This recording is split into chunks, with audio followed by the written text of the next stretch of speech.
Hi folks, and welcome to Left in Limbo, in what are for many of us somewhat difficult circumstances.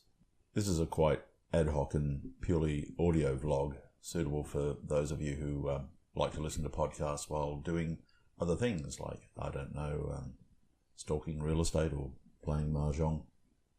It's basically just a cathartic post-election rant. I mean, there's so much to unravel and so much to say, I barely know how or where to start. But let me begin with this.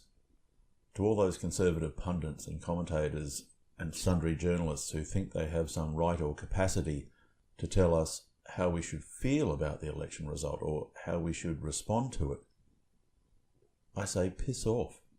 Just piss off. This isn't about accepting an election result, graciously or otherwise. It's about being told to passively accept the conduct of one of the most mendacious and morally and intellectually vacuous campaigns I've ever witnessed.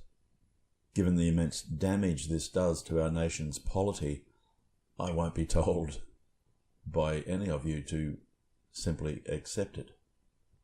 Election losses are always hard to take, but this isn't about that necessarily. It's about the manner of that loss. It's about the litany of lies, the cavalcade of concoctions, the mountain of mendacity to which we were subject as an electorate.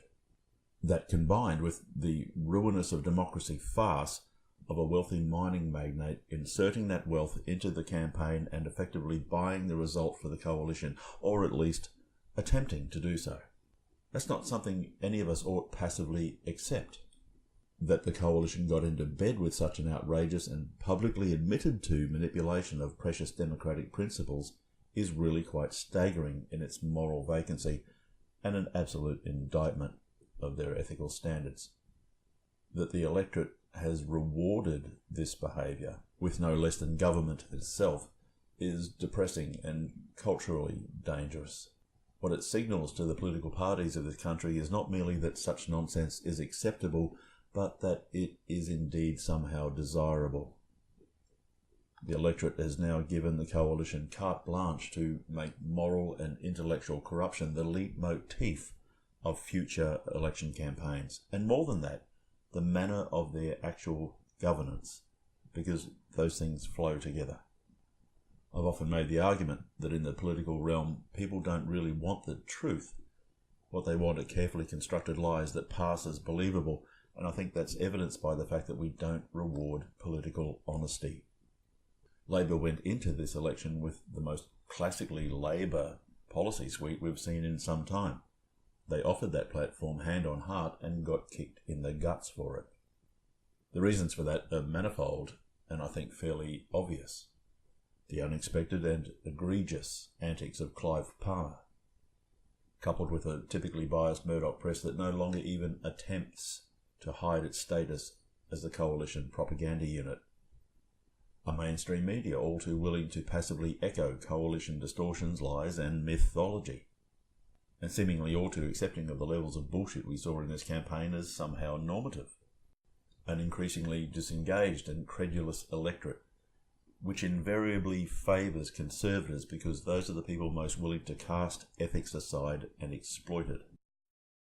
It's arguably a basic business principle that if you can exploit the credulity of the consumer, then it's really the fault of said consumer, and sadly I guess there's a degree of truth to that formula.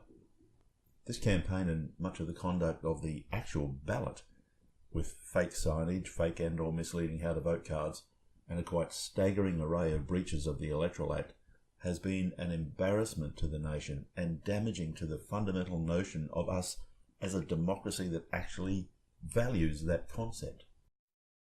I believe serious harm has been done to the integrity of our system of democracy, and precious few of our political journalists seem aware of it.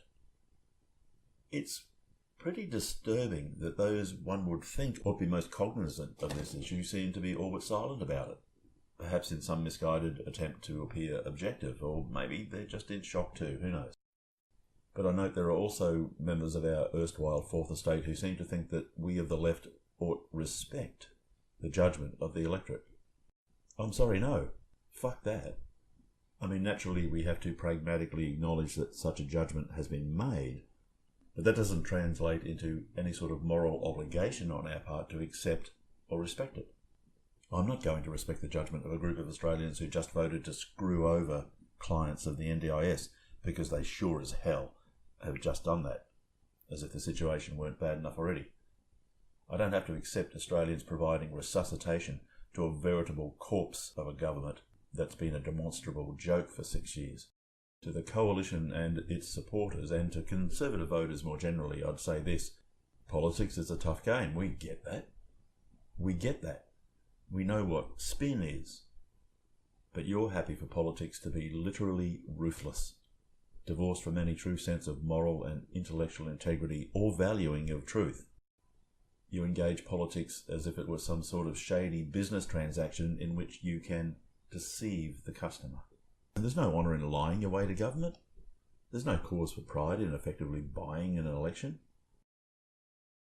But more to the point, there's no basis for acceptance of that result by people of virtue. It's frankly insulting and more than a little stupid for you to expect it. I mean, you don't care about democracy, not really. You only care about power, and that makes you a danger to that very democracy. Scare tactics work in politics. We know that. You know that because it's your perennial MO.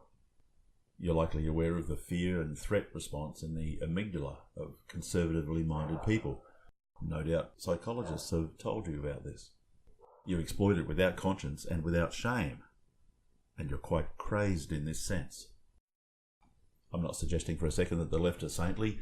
I spend much of my time chastising them for their moral failings, but you Conservatives are simply beyond the fucking pale. It's sad that you're aided by an unscrupulous and openly tabloid Murdoch press, but it's disgusting that you accept, embrace, and even advance it. It ought be anathema to any persons of goodwill and conscience, but you possess no such virtues. You're trapped in an abyss of avarice and sense of entitlement, and you're dragging Australia down with you. People have just voted for 3 years of increased harm to the vulnerable. This is what conservative thinking and values does to any nation caught in the grip of it. It's a road to cultural perdition, and it's incredibly sad that so many people are blindly walking it. And to close, let me note that given Labor has to fight election battles on so many different fronts, it's a miracle that they're competitive at all. That they are is testament to the fact that there still exists a decent and caring demography in Australia. Stay strong, folks, and I'll see you next time.